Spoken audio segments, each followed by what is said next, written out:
It is time once again for the Morning Mindset edition of the Live, Build, Change podcast. Thank you for taking the time to orient yourself around the truth of God, because that's what this 5-minute Morning Mindset really is aimed at doing.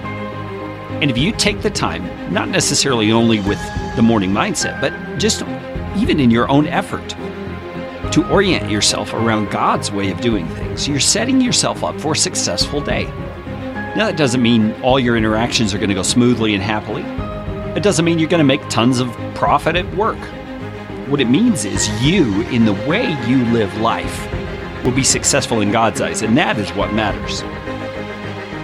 In recent days, we've been looking at this issue of wisdom and what it is. Well, today I want to kind of turn the table over a little bit, and let's look at what foolishness is. What is folly, in other words?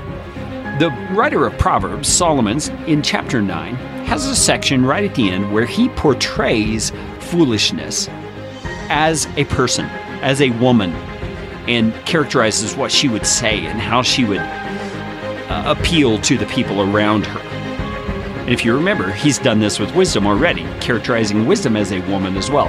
And so it's interesting that he does this with folly, and it's just a short little section, so I want to read it to you and talk about it just a little bit, so that we can gain insight into the contrast between foolishness and wisdom. Verse 13 of chapter 9 says, "The woman folly is loud. She is seductive and knows nothing. She sits at the door of her house.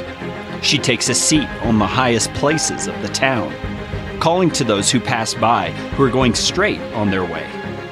Whoever is simple, let him turn in here. And to him who lacks sense, she says, stolen water is sweet, and bread eaten in secret is pleasant. But he," see, there's a different person here, "but he does not know that the dead are there, that her guests are in the depths of Sheol." Wow, that's a pretty sobering characterization of foolishness. Let's look at some of the things. Foolishness is loud. Foolishness is seductive. Yet it knows nothing. You see, the trivial things and the cavalier things that go on in our culture these days, appealing to us to indulge ourselves and to be all about what we want and what we desire, I would consider those to be like the voice of this woman folly. They're loud. They're seductive. You hear it everywhere, and it's very appealing and very winsome. And when mass media gets behind it, my goodness, it's very convincing. But the reality Solomon is teaching us here is that it knows nothing about the value of how to live life. It positions itself in very obvious places, like here it says the door of her house, or in the highest places of the town. Man, that sounds like the entertainment industry, doesn't it? It's calling to those who pass by, those who are going straight on their way. So those who are on a good path are the ones that foolishness is aiming to divert, and is appealing to us to turn and listen to what foolishness, has to say. And it says, to the one who lacks sense, okay, the one who's already unaware of this struggle that's going on between wisdom and foolishness, she says, really something that's very untrue. Stolen water is sweet, and bread eaten in secret is pleasant.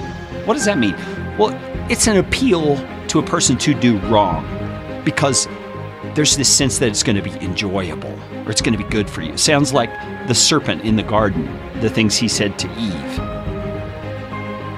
But he, the simple person, does not know that the dead are there, and her guests are in the depths of Sheol, which is the place of the dead. I want to encourage you today, think through where foolishness exists in our culture. Where does it assault you? And turn your heart away. Turn your heart back toward wisdom today, so that you can view the circumstances of your lives through the lens of wisdom, and thus be a blessing to your family, to those around you, to the people you work with. And God will use you greatly. Let's talk again tomorrow.